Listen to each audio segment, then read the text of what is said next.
Hi guys. Just to let you know what my method was here for deriving a plus b plus c plus d equals e, improving arithmetic. I needed to be able to use multiple numbers at the same time without an order of operations. So the way I solved that was by with my bell-shaped curve here, in rolling it around at a known angle. It forms an interior sort of imaginary circle around a particular radius. Radius doesn't matter, it's the proportion of the radius to the travel on the arc of the circle that matters. So after taking some time and doing that very carefully, I was able to take some calipers here and begin at an origin and just kind of walk my calipers around. And I was more careful than in the video here, and map for a periodic traveling around the arc of the circle. It's the equivalent of an imaginary number because the center of the circle is not known right here. After doing that, it kind of turns out really nicely that the interior of the circle here is just the same circumference as a CD. So what I was able to do is just take some uniform stickers and stick them around the arc of the circle, and that sort of translates into containing a particular angle at each interval here along a regular membrane of a circle. So the reason why I did it this way is because of this relationship here between a 30, 60, 90 triangle.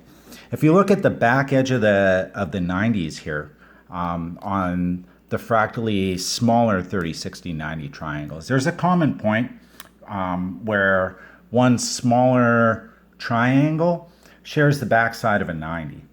So this common point here actually gives 1, 2, 3, 4 exterior points at any given time along the arc of the circle, right? And it also gives a measurement from the radius. So essentially, I am triangulating the center of this circle from multiple points along the arc, which is a nice thing to do because if I break these into groups of 3 and 7, which I have, it forms this shape here, which is just an irregular hexagon, right? But the nice thing is that I've got 4 equal quantities here and 2 equal quantities. So these are equivalent to 1/4 of any integer, and these are equivalent to 1/2 of any integer. And this is the shape of imaginary numbers right here, this sort of arc with a 1/8 portion taken out of it, but it's all contained by the number 6. So I'm able to transpose between any value of n here, any number, any integer, and transpose it to the outside of the circle with caliper movements equaling the number of steps in an order of operations. So one completion of a revolution walking around is a fractal construct. So there's really no difference between a number to the 7th power, the 6th power, the 5th power, the 4th power, etc., because they're all directly linearly equivalent to one travel around the circle. So on a point system, one that allows the non-use of points on the back of a ruler, that's what I called a burn, right? I'm able to derive this common point after 8 laps around the circle, right? So with all of those triangulations and with a diffraction so that it's not an even amount, because that's just an odd number. So with 29 durations or separations here, I've actually got a time of 30 half seconds, I guess, that I can sort of work with using time as a common denominator with with the travel equaling one segment of time per movement. So that's the idea. I'm going to be able to derive some coefficients here. Right off the bat, it's pretty interesting, only because our numbers are sort of twofold. They're based on an integral value, the weight of something or the count of something. But there's also the angular degree to which things are traveling or in motion.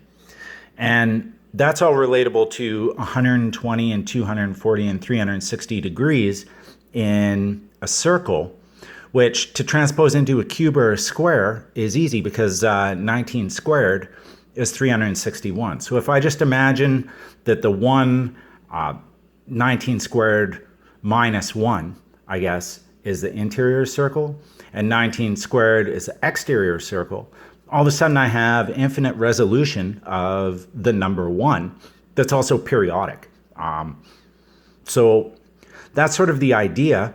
The nice thing about the number 8 is that I can convert to a decimal coefficient because of the nature of decimals. When you sum them together, 0.05 and 0.05, for example, you gain an order of magnitude when you add them together because you carry the 1 closer towards 0.0, closer towards the decimal place. So that's the equivalent of 10 to the first, or 0.1 to the 10th.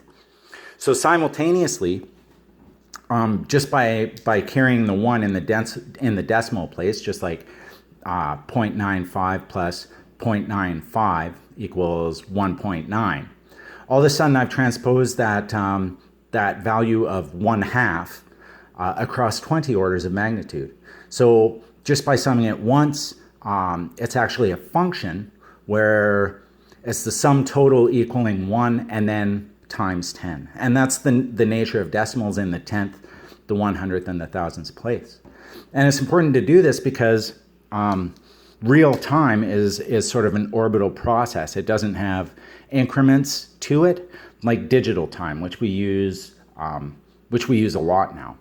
So when you think of something like the 100th of a second, the minute cannot resolve a 100th of a second, yet we use hundredths of a second all the time to calculate things in economics or in sporting events, things like this. So the sum total of those hundredths of seconds is not reflective of the actual passing of time. So this sort of resolves that issue. And the nice thing is I'm doing it with a CD. Everyone's got access to one of those. They'll be able to get some stickers and stuff. And there's going to be no such thing as exponents anymore because everything's going to be exactly the same. It kind of sucks for cryptography, but maybe they shouldn't have just used squares. I'm not malicious or anything, but the point is that people's time in terms of working on a radial time clock for their wages, and then things like national debts being calculated digitally against time, there needs to be a reconciliation between the two of them in order to get rid of this, $27 trillion debt that we have. National debts are, they're immoral as far as I'm concerned. And I'm out to prove it. Wish me luck. Thanks.